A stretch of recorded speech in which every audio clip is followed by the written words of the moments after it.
Emily Carter stood behind the velvet curtain of the upscale spa in Seattle, her hands trembling slightly as she prepared for her next client. The room glowed with soft golden light from the wall lamps, casting a warm, hazy veil over everything. She stepped forward, her breath shallow, and approached the man lying face down on the table. Her fingers brushed his skin, light as a whisper, then pressed down with practiced grace. Each movement was a slow dance, easing the tension from his shoulders, soothing him into stillness. But inside Emily, a storm raged. Her heart thudded hard against her ribs, heavy with a fear she couldn't shake. She glanced at the clock on the wall, its hands creeping toward midnight. Just one more hour, she thought, and I'll have enough for Aunt Clara's medicine. Just one more hour. Her hands kept moving, gentle yet firm, tracing circles along his back. The spa was quiet except for the faint hum of the heater and the rustle of her uniform. She bit her lip, forcing her focus onto the task. But her mind drifted to Clara, the only family she had left, waiting at home with a heart too weak to fight much longer. Emily whispered to herself, so soft no one could hear, "I can't lose her, not now, not ever."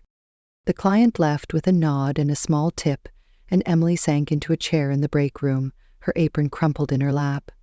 She pulled out her wallet, fingers shaking as she counted the bills. $20, $30, $50. Not enough. Nowhere near enough. Aunt Clara's face flashed in her mind, pale and fragile, her chest rising and falling with effort.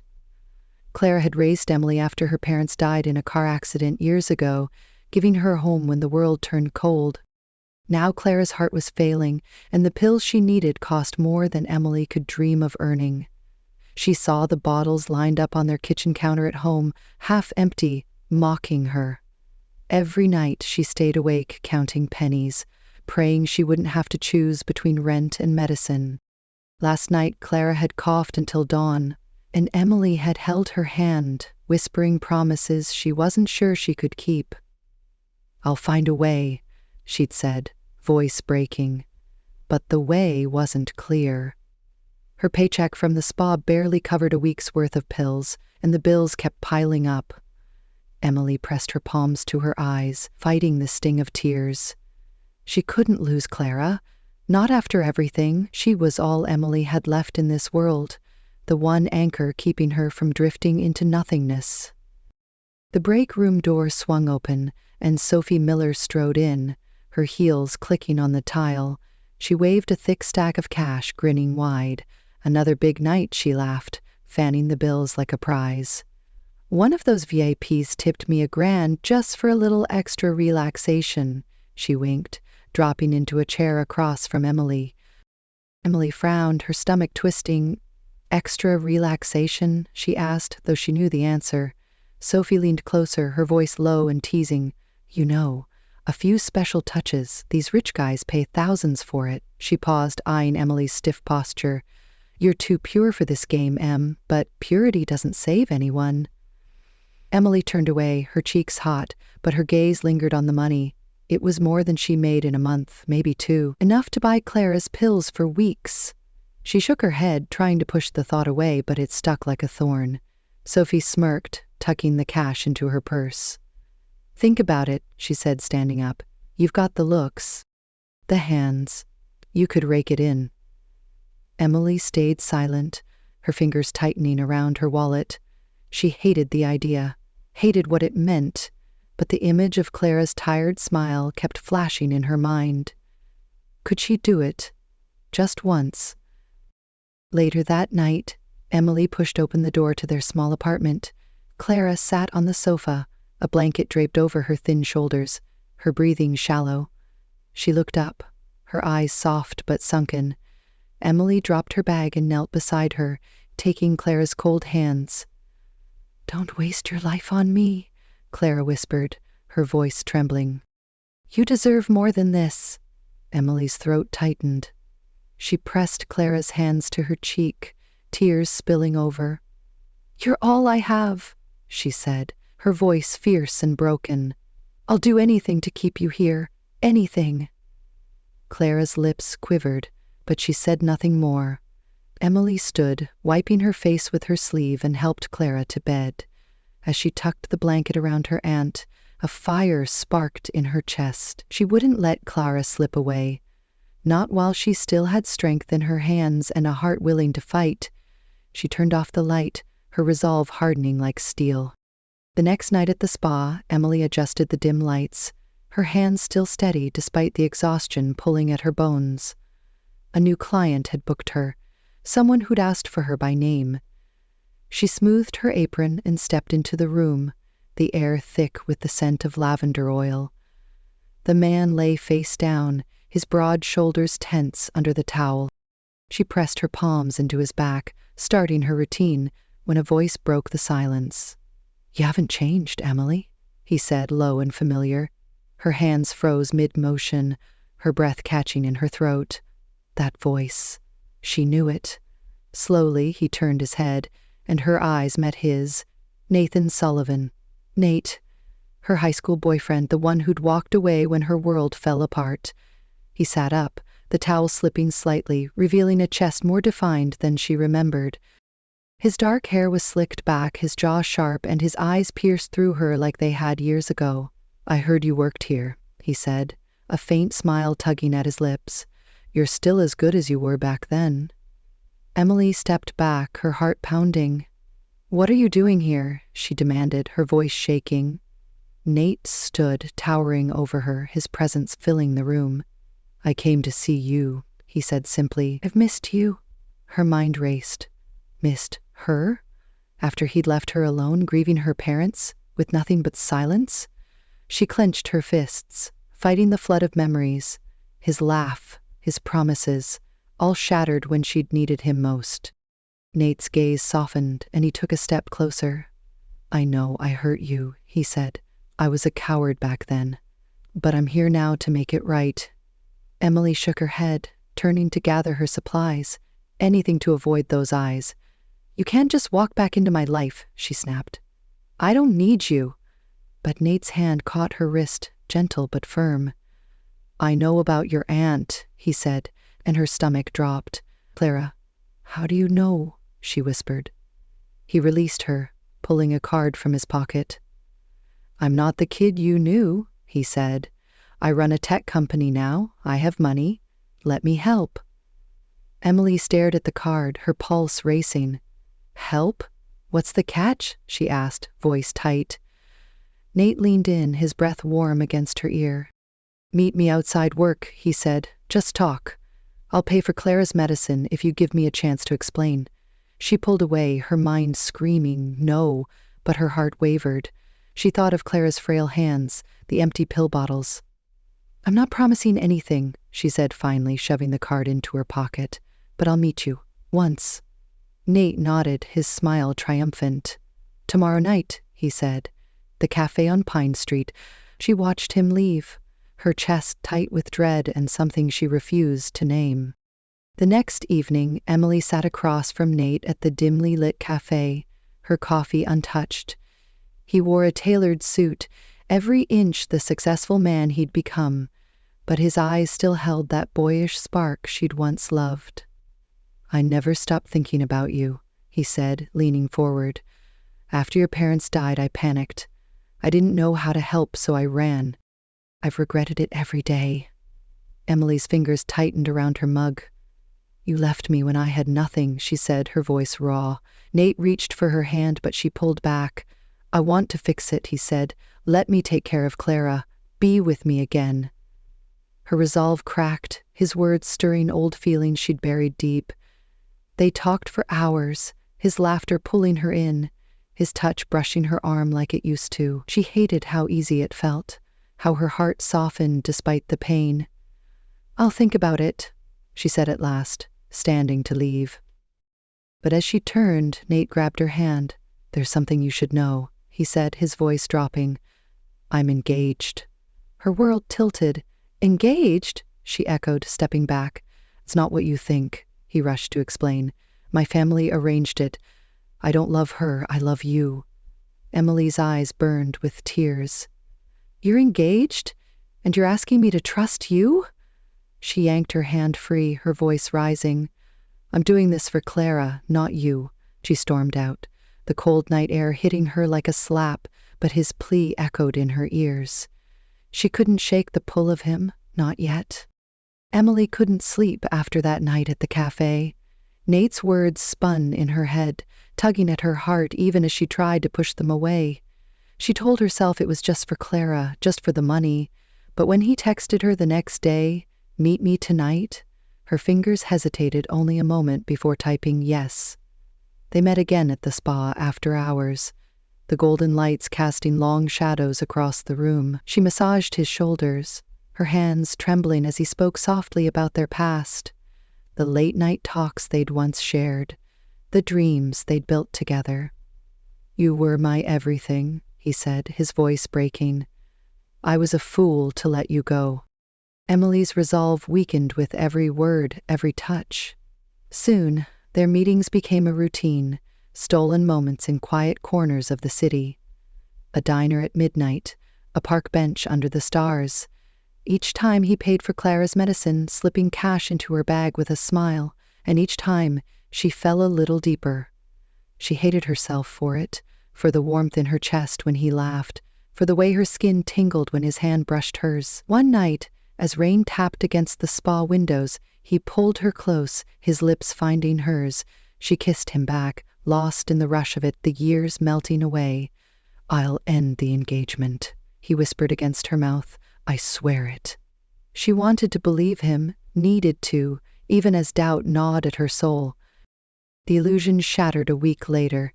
Emily was finishing a shift when the spa door burst open, and a woman stormed in, her heels clicking like gunfire on the hardwood floor.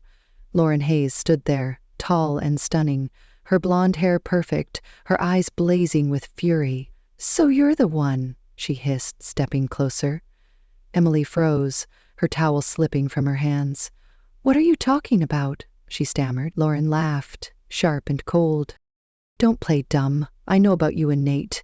You think you can steal him from me?" She lunged forward, her manicured nails raking across Emily's arm, leaving red streaks. Emily gasped, stumbling back, but Lauren grabbed her shoulders, shaking her. "He's mine," she snarled. "We're getting married next month. Stay away from him." The other therapist rushed in, pulling Lauren off, but her words sank deep, cutting sharper than her nails. Emily's chest heaved, tears welling as she clutched her stinging arm. Lauren straightened her coat, glaring. "You're nothing to him," she spat, then stormed out. Emily sank to the floor, the room spinning. Married next month? Nate had lied. Again. She thought of Clara, safe at home thanks to his money, and hated how trapped she felt. Sophie knelt beside her, whispering, "I told you these guys are trouble." But Emily barely heard her. All she could see was Nate's face, his promises, crumbling into dust. She wiped her eyes, anger rising over the hurt. She wouldn't let him break her twice. That night, Emily sat by Clara's bedside, watching her sleep, the steady beep of a heart monitor filling the silence. She'd used Nate's latest payment to buy it, a small lifeline for her aunt, but her own heart was in pieces. She pulled out her phone, staring at his last text, "I love you, Em. Meet me tomorrow." Her thumb hovered over the screen, then deleted it. She couldn't face him, not after Lauren, not knowing he'd never be hers. Then came the final blow. She'd felt sick for days, and a test from the drugstore confirmed it, 2 pink lines staring back at her. Pregnant, Nate's child. Her hands shook as she hid the test in her drawer, panic choking her. She'd planned to tell him, to hope for a future, but now? She saw him in her mind, laughing at a gala she'd glimpsed on TV, Lauren on his arm, radiant and victorious. He'd chosen her. Emily stood, resolve hardening. She wouldn't beg for scraps of his life. The next morning, she packed a bag, helped Clara into the car, and drove away from Seattle. Tears streamed down her face as the city faded in the rearview mirror, but she kept going. For Clara, for the baby, for herself. She'd build a new life, far from Nate, far from the lies. 7 years had passed since Emily fled Seattle, and now she stood in a sunlit room at a small resort in Oregon, her hands kneading the back of a guest. The coastal town was quiet, its salty breeze a balm to her scarred heart. She'd built a life here, simple but steady, working as a massage therapist at a place where the rules were strict and the clients kind. At home, her twins, Ava and Liam, filled her days with chaos and joy. 7 years old, they were her everything, their dark hair and sharp eyes a mirror of the man she'd tried to forget. Nate. She saw him in Ava's stubborn pout, in Liam's quick grin, and it stabbed at her every time. Clara lived with them too, her health fragile but stable, thanks to the money Emily had saved before leaving. Each night she tucked the twins into bed, reading them stories of brave heroes, her voice steady even as memories of Nate crept in.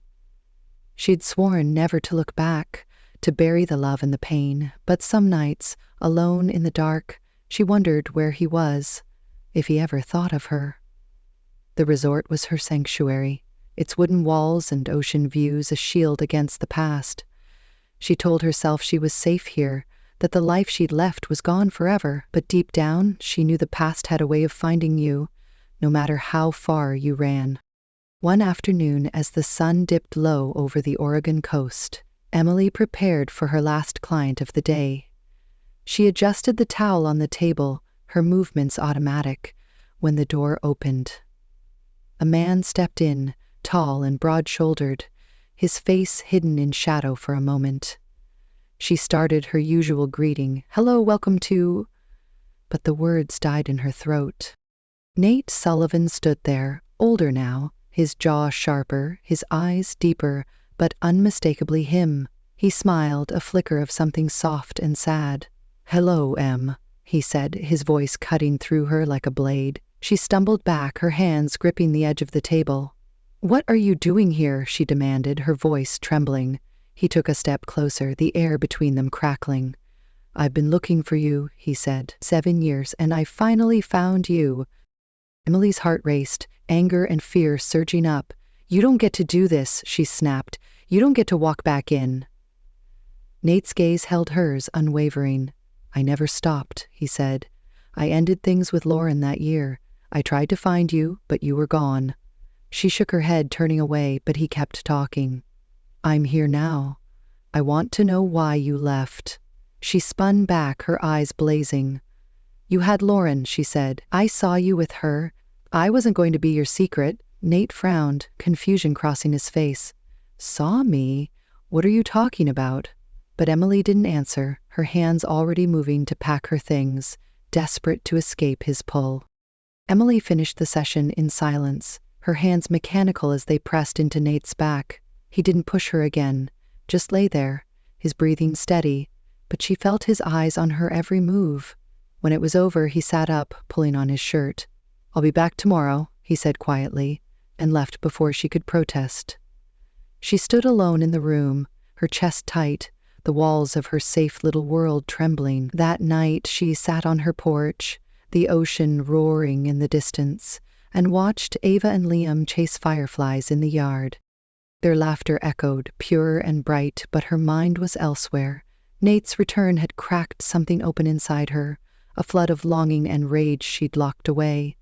She hugged her knees, whispering to herself, "He can't take this from me. I won't let him." But the next day he was there again, booking her at the resort, his presence a quiet storm she couldn't avoid. She massaged him, her fingers stiff, and he spoke softly. "I don't know what you think you saw," he said, "but I never chose her.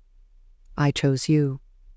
She didn't reply, her throat burning, but his words lingered, tugging at the edges of her resolve. By the third day, she caught herself watching him leave, his silhouette against the sunset, and hated how her heart skipped. She'd built this life, these 7 years of silence, to protect herself and her kids, but Nate was here now, and she wasn't sure her shield would hold.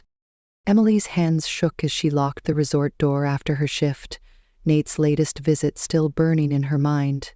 She drove home under a twilight sky, the Oregon coast stretching endlessly beside her. When she pulled into her driveway, she froze. Nate's car was parked there, sleek and black, a shadow against her quiet life. He stood on her porch, leaning against the rail, watching her.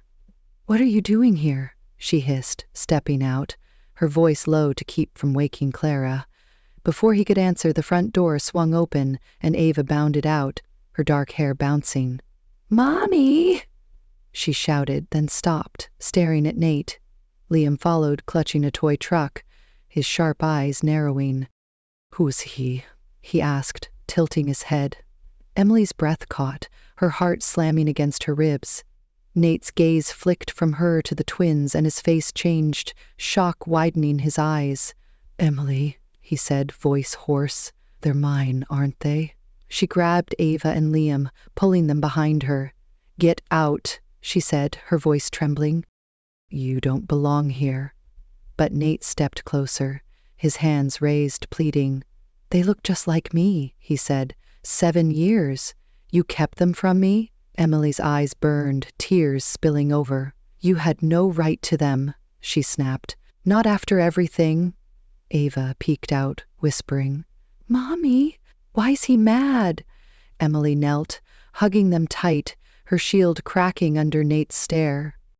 Nate didn't leave. He stood there, his voice steady but raw. "Tell me the truth, Emily. Why did you run?" She rose, facing him, her anger boiling over. "I saw you with Lauren," she said. "That night at the gala, after she attacked me. You were holding her, smiling while I was breaking. You chose her." Nate's jaw tightened, his eyes flashing.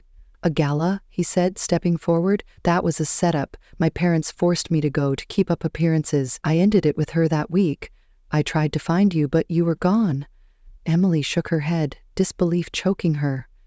"You expect me to believe that?" she said. Then he dropped the bombshell. "I've been helping Clara," he said, "for 7 years. Her breath stopped. "What?" she whispered. Nate nodded, his voice softening. "I set up a charity fund, anonymous, to pay for her medicine. I knew you'd never take money from me directly, not after how I hurt you, but I couldn't let you lose her." Emily's knees buckled and she gripped the porch rail. "All this time," she said, her voice breaking, "it was you?" Nate knelt in front of her, his eyes glistening. "I never stopped loving you," he said. "Not then, not now." She stared at him, the world tilting as the truth sank in, years of pain unraveling in a single moment. Emily turned away, her mind spinning, tears streaming down her cheeks. Liam tugged at her hand. "Mommy, is he staying?" he asked, innocent and curious. She couldn't answer, her throat too tight. Nate stood, his voice low but firm. "I'm not here to take them," he said. "I just want a chance, to know them, to fix us." Emily wiped her face, looking at Ava and Liam, their faces so like his. She'd built this life to protect them, to shield them from the chaos he'd left behind. But now, knowing he'd saved Clara, knowing he'd never stopped caring, her walls trembled. "You broke me," she said, her voice raw. "How do I trust you again?" Nate took a step closer, his hand hovering near hers. "Let me prove it," he said. "I'll stay as long as it takes." She met his eyes, seeing the boy she'd loved beneath the man he'd become, and something shifted. Not forgiveness, not yet, but a crack of hope she couldn't deny. "Go," she said finally, her voice barely a whisper. "For tonight. I need time." Nate nodded, his shoulders slumping, but a small smile flickered. "I'll be back," he said, and walked to his car. Emily watched him drive away, her heart pounding, torn between the past she'd buried and the future knocking at her door. Emily barely slept that night, Nate's words echoing in her ears, his face haunting her dreams. She sat on the edge of her bed at dawn, staring at the twins' drawings pinned to the wall, stick figures of a family she'd never let herself imagine. When the sun rose, she found Nate waiting outside, leaning against his car, his eyes tired but determined. She stepped onto the porch, arms crossed, her voice shaky. "Why should I let you in?" she asked. "After all this time?" Nate walked closer, stopping just short of her. "Because I love you," he said, his voice raw. "I've always loved you, and those kids, they're ours. Let me be their father. Let me be yours." Emily's chest tightened, tears welling as she looked into his eyes. searching for the lie she'd always feared. But all she saw was truth, a longing that mirrored her own. She thought of Clara, alive because of him, of Ava and Liam, who deserved more than her silence. "I'm scared," she whispered, her voice breaking. Nate knelt, pulling a small box from his pocket, a ring glinting inside. "Marry me," he said, "not for them, but for us." Her breath hitched, and she sank to her knees, meeting him there. "I never stopped loving you either," she said, tears falling freely. "Yes." Nate slid the ring onto her finger, pulling her into his arms, and she clung to him, the weight of 7 years lifting in that embrace. 1 year later, Emily stood in a small chapel on the Oregon coast, her white dress simple but glowing in the soft light. Nate waited at the altar, Ava and Liam beside him, their tiny hands clutching flowers and a ring box. Clara sat in the front row, her smile wide despite her frail frame, tears shining in her eyes. The vows were quiet but fierce, promises forged in pain and hope. "I'll never leave you again," Nate said, his voice steady. Emily squeezed his hands, her heart full. "I believe you," she said, and meant it. After the ceremony, they moved into a house by the sea, its windows open to the waves. Ava called Nate Daddy first, her voice shy but sure, and Liam followed, racing into his arms with a grin. Emily watched them, her family whole at last, and felt a peace she'd never known. Clara grew stronger, her laughter filling the home, a sound Emily had feared she'd lose. One evening, Nate pulled Emily close on their porch, the twins asleep inside. "We made it," he whispered, kissing her forehead. She nodded, resting against him. The past, a shadow they'd outrun together. A week after the wedding, they sprawled on a blanket by the beach, a picnic spread before them. Ava giggled, smearing cake on Liam's cheek, and he chased her with a handful of sand, their shouts blending with the crash of waves. Nate sat beside Emily, his arm around her, watching the twins with a smile that lit his eyes. "This is all I ever wanted," he said, his voice soft. "You. Them. Us." Emily leaned into him, her hand finding his. "I didn't know I could have this," she said, her gaze on the horizon where the sun dipped low, painting the sky gold. "But you gave it to me." He turned her face to his, kissing her gently, a promise in every touch. The twins ran back, collapsing onto the blanket, breathless and happy. Ava climbed into Nate's lap, Liam tugging at Emily's sleeve, and they sat there, tangled together as the stars began to peek out. The ocean sang its endless song, and Emily knew, in that perfect moment, they'd found their forever. And so Emily and Nate found their way back to each other, a love lost in the shadows of pain but reborn in the light of truth. 7 years apart couldn't erase what they'd built, couldn't silence the echo of a promise they'd once made. Emily started with a heavy heart, her hands tied by sacrifice, her life a quiet battle to save the only family she had. But love has a way of breaking through, doesn't it? It bends time, heals wounds, and sometimes, just sometimes, it gives you a second chance when you thought all was lost. Nate's return wasn't just a twist of fate, it was a lifeline, pulling Emily from the edge of despair into a family she'd never dared to dream of. Ava and Liam, those bright little souls, became the bridge between a broken past and a hopeful future. And Clara, the heart of it all, got to see her girl happy at last. What do you think of their journey? Could you forgive like Emily did, letting love mend what once shattered you? Or would you hold tight to the silence, guarding your heart against the risk? Love's a messy thing, full of stumbles and tears, but when it's real, it's worth every fight. If this story touched you, drop a like, share it with someone who believes in second chances, and tell me in the comments, what would you have done in Emily's shoes? Subscribe if you haven't, because next time we're diving into another tale, a love tangled in secrets and tested by time. Until then, this is Emma's Stories, wishing you a night full of hope and maybe a little romance of your own.